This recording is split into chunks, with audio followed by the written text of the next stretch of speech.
ಅಖಂಡ ಕರ್ನಾಟಕ ಬಂದು ಕನ್ನಡ ಪರ ಸಂಘಟನೆಗಳು ಏನು ಘೋಷಿಸಿದಾರೋ ಅದ್ರ ಬಗ್ಗೆ ವಿವರಣೆ ಕೊಡೋಣ ಅಂತ ತಮ್ಮನ್ನೆಲ್ಲ ಆಹ್ವಾನ ಮಾಡಿದ್ವಿ. ಸುಮಾರು ವರ್ಷಗಳಿಂದ ನನಗೆ ತಿಳಿದ್ಮಟ್ಟಿಗೆ ರಾಜಣ್ಣ ಅವರ ಕಾಲದಿಂದನೂ ನಾಡಿನ ಜಲ ನೆಲ ಭಾಷೆ ವಿಷಯ ಬಂದಾಗ ನಾವು ಮೊದಲಿಂದನೂ ನಾವು ಅವ್ರಿಗೆ ಬೆಂಬಲ ಸೂಚಿಸ್ತಾ ಬಂದಿದ್ವಿ. ಕನ್ನಡ ಪರ ಸಂಘಟನೆಗಳಿಗೆ ನಾವು ಬೆಂಬಲ ಸೂಚಿಸ್ತಾನೇ ಇದ್ವಿ, ಇವಾಗಲೂ ಸೂಚಿಸ್ತೀವಿ, ಮುಂದುವರಿಯುತ್ತೆ. ಆದರೆ ಈ ಸಲ ಏನಾಗಿದೆ ಅಂದರೆ ನಮಗೆ ಕಾಲಾವಕಾಶ ಸಿಕ್ಕಿಲ್ಲ.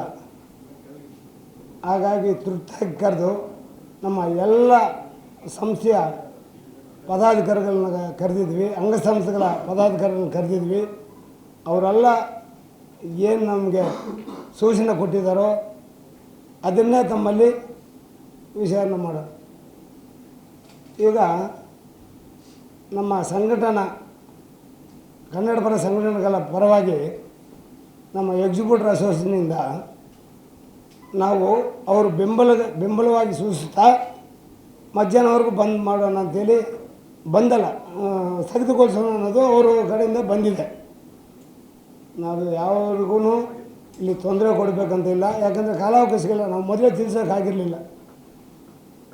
ಹಾಗಾಗಿ ನಾವು ಓನ್ಲಿ ಥಿಯೇಟ್ರ್ಗಳು ಮಾತ್ರ ಮಧ್ಯಾಹ್ನವರೆಗೂ ಸ್ಥಗಿತಗೊಳಿಸಿ ಅವ್ರಿಗೆ ಬೆಂಬಲ ಸೂಚಿಸ್ತಾ ಇದ್ವಿ. ನಮ್ಮ ನಿರ್ಮಾಪಕರ ವಿಷಯಕ್ಕೆ ಬಂದಾಗ ಅವರೆಲ್ಲ ಕಾರ್ಯಕ್ರಮಗಳು ಹಮ್ಮಿಕೊಂಡಿರ್ತಾರೆ. ಇಲ್ಲಿಂದ ನಾವು ಆರ್ಟಿಸ್ಟ್ ಬಂದಿರ್ತಾರೆ, ಒಂದು ಲೊಕೇಶನ್ಸ್ ಬುಕ್ ಮಾಡಿರ್ತಾರೆ. ನಾವು ಏಕಾಏಕಿ 2 ದಿನದಲ್ಲಿ ನಮಗೆ ಬಂದಿರೋದು ಮೊನ್ನೆನೇ ಅವ್ರ ಕಡೆಯಿಂದ ಕೆರೆ ಬಂದಿರೋದು. ಹಾಗಾಗಿ ಅವ್ರದ್ದು ಯಥಾಸ್ಥಿತಿ ಮಾಡ್ಕೊಂಡಿರ್ತಾರೆ. ಆದರೆ ಅವರು ಸಾಂಕೇತಿಕವಾಗಿ ನೈತಿಕವಾಗಿ ಬೆಂಬಲ ಸೂಚಿಸಿದ್ದಾರೆ. ನಮಗೇನೇನು ಇವತ್ತು ಸಂಘ ಸಂಸ್ಥೆಗಳು ಯಾವುದಾದ್ರು ಬಂದಿದ್ದಾವೆ ಎಲ್ಲ ಪದಾಧಿಕಾರಿಗಳು ನಮಗೆ ಬೆಂಬಲ ಸೂಚಿಸಿದ್ದಾರೆ. ಆದರೆ ಕೆಲವ್ರಿಗೆ ತೊಂದರೆ ಆಗ್ದೇ ನಾವು ನೈತಿಕ ಬೆಂಬಲ ಸೂಚಿಸ್ತೀವಿ ಅಂಥೇಳಿ ಅವರು ನಮ್ಮಲ್ಲಿ ಹೇಳ್ಕೊಂಡಿದ್ದಾರೆ.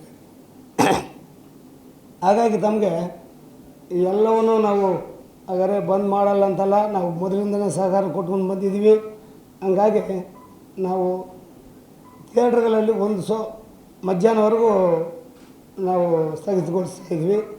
ಆವಾಗ ಸಿಚುವೇಶನ್ ನೋಡ್ಕೊಂಡ್ಬಿಟ್ಟು ನಮ್ಮ ಪ್ರದರ್ಶಕರಾದರು ಬೇರೆಯವರೆಲ್ಲ ಹೆಂಗೆ ಅಲ್ಲಿ ಸಿಚುವೇಶನ್ ನೋಡಿಕೊಂಡು ಅವರು ಮುಂದುವರಿತಾರೆ. ಎಲ್ಲ ಕನ್ನಡ ಪರ ಹೋರಾಟಗಾರರು ಮತ್ತು ಕೆಲವು ಸಂಸ್ಥೆಗಳು ಕರೆ ಕೊಟ್ಟಿರುವಂಥ ಕರ್ನಾಟಕ ಬಂದ್ಗೆ ಚಿತ್ರರಂಗದ ಒಂದು ಭಾಗವಾಗಿರೋ ನಾವು ಪ್ರದರ್ಶಕರು ಅವ್ರಿಗೆ ಬೆಂಬಲ ಸೂಚಿಸ್ತಾ